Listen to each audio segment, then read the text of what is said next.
Au nom du Père et du Fils et du Saint-Esprit, ainsi soit-il. Notre Seigneur a dit, il aurait mieux valu pour cet homme de n'être jamais né. Telles sont les paroles de notre Seigneur à propos de celui qui allait le trahir. Ces mots révèlent de façon indéniable la triste destinée de Judas. Judas passera l'éternité en enfer pour être mort sans se repentir après avoir trahi notre Seigneur. Ce verset nous enseigne à lui seul que, quels que soient les succès ou les gains temporels obtenus ici-bas, mourir en état de péché mortel rend tout cela vain. Car alors, c'est l'enfer éternel qui nous est promis. Tous les catholiques savent que le but principal du mariage est la procréation et l'éducation des enfants. D'après la sentence de notre Seigneur à propos de Judas, nous comprenons aisément qu'entre l'éducation et la procréation d'un enfant, c'est l'éducation qui est primordiale, car c'est cela le moyen déterminant qui le conduit à la vie éternelle. Si l'enfant n'atteint pas le ciel, alors sa naissance aura été vaine. Pire que cela, il aurait mieux valu pour lui qu'il ne fût pas né. L'éducation, c'est avant tout l'enseignement de bonnes mœurs. Cela revient aux parents dès la plus tendre enfance et ne cesse qu'à la majorité. Même après, les parents doivent exhorter leurs parents à l'obéissance aux commandements de Dieu, surtout s'ils venaient à s'égarer. Cette éducation morale inclut non seulement l'obéissance, mais aussi la pratique de la mortification chrétienne, car dès le plus jeune âge, les effets du péché originel apparaissent. La désobéissance, les caprices, la tendance à la gourmandise et à la paresse. En plus de la mortification, il est nécessaire d'inculquer à l'enfant un véritable esprit de piété, non seulement par la prière personnelle, mais aussi par la prière en commun à la maison. La récitation quotidienne du rosaire en famille est particulièrement efficace pour instaurer une habitude de piété. Ni la foi, ni la pratique de la foi ne doivent rester une simple affaire de vie privée. Cette erreur s'est répandue dans les foyers catholiques à cause de la laïcité et la liberté religieuse, une hérésie qui domine la culture et la vie publique dans tous les pays autrefois catholiques. Dans la mentalité moderne, la religion est un choix personnel, subjectif, qui ne doit pas se montrer dans l'espace public, mais rester privé. Et l'État doit faire preuve de neutralité en la matière. Pourtant, le Christ est roi, et sa royauté s'exerce dans tout l'univers, en privé comme en public. Vous le savez, mes bien chers frères, en des temps plus heureux en France, la royauté du Christ était ouvertement proclamée et respectée par tous, du monarque jusqu'au plus humble des paysans. Alors, à défaut de pouvoir changer le monde tel qu'il fut laissé en ruine par la Révolution, nous introniserons le Christ roi dans nos foyers, non seulement par une reconnaissance publique de sa majesté, mais surtout par une obéissance zélée à ses lois. Car un roi qui ne gouverne pas n'est qu'une pâle figure, sans réelle raison d'être.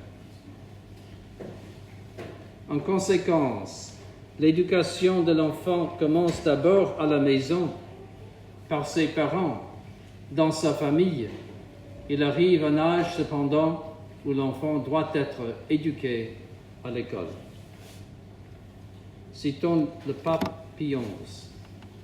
Il est donc de suprême importance de ne pas errer en matière d'éducation, non plus qu'au sujet de la tendance à la fin dernière à laquelle il est intimement et nécessairement liée toute l'œuvre éducatrice.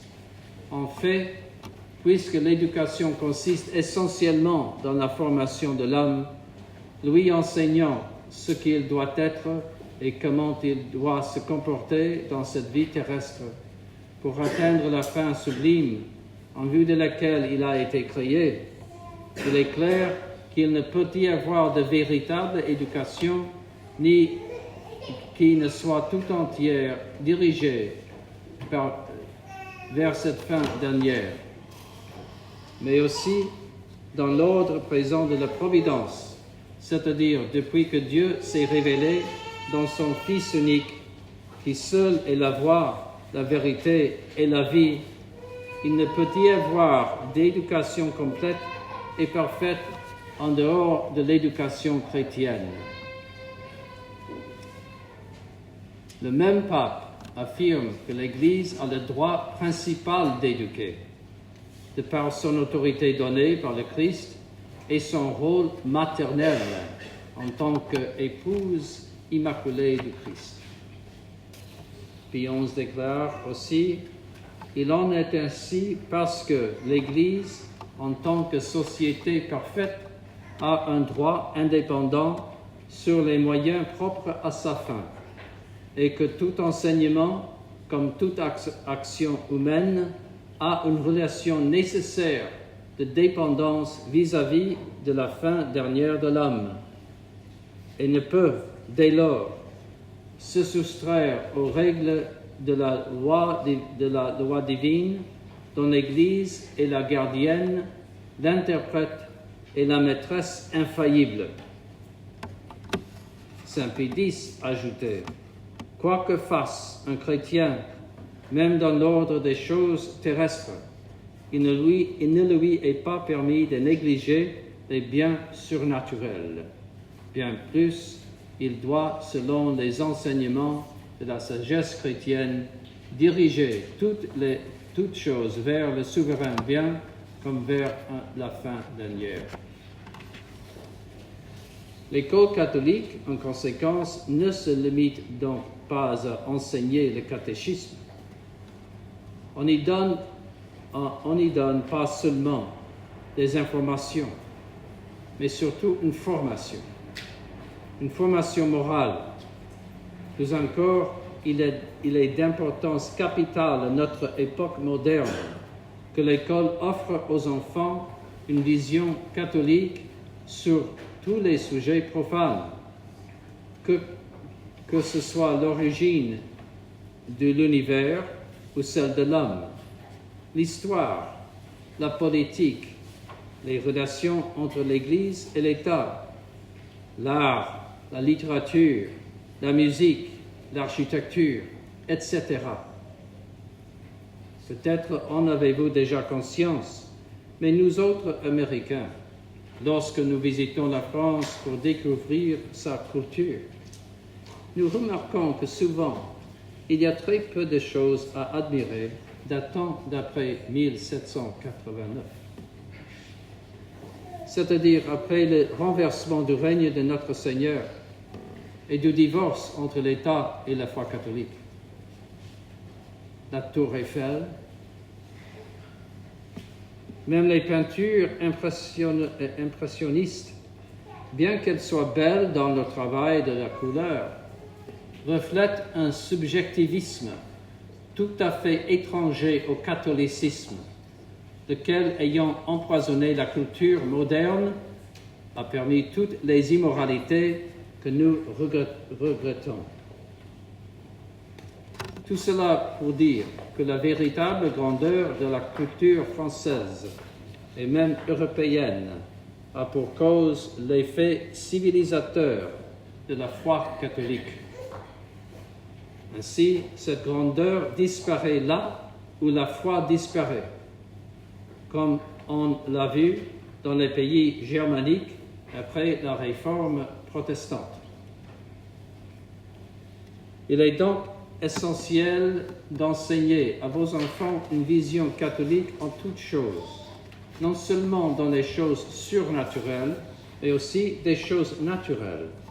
Le pape Pie XI résumait cela en disant « L'éducation chrétienne embrasse la vie humaine sous toutes ses formes, sensibles et spirituelles, intellectuelles et morales, individuelles, domestiques et sociales, non certes pour la diminuer en quoi que ce soit, mais pour l'élever, la régler, la perfectionner, d'après les exemples de la doctrine du Christ.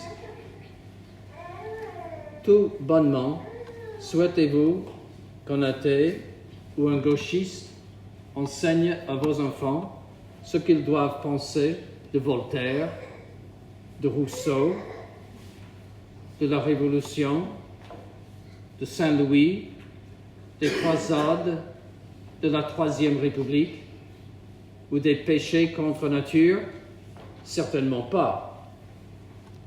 C'est pourquoi l'école catholique, dirigée par de véritables prêtres et religieux catholiques, est de première nécessité pour la génération future grandissant au milieu de ce monde païen.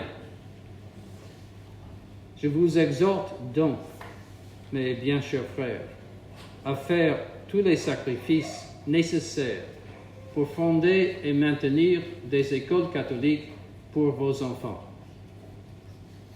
Le pape Pie XI le disait clairement, l'école est de sa nature une institution auxiliaire et complémentaire de la famille et de l'Église.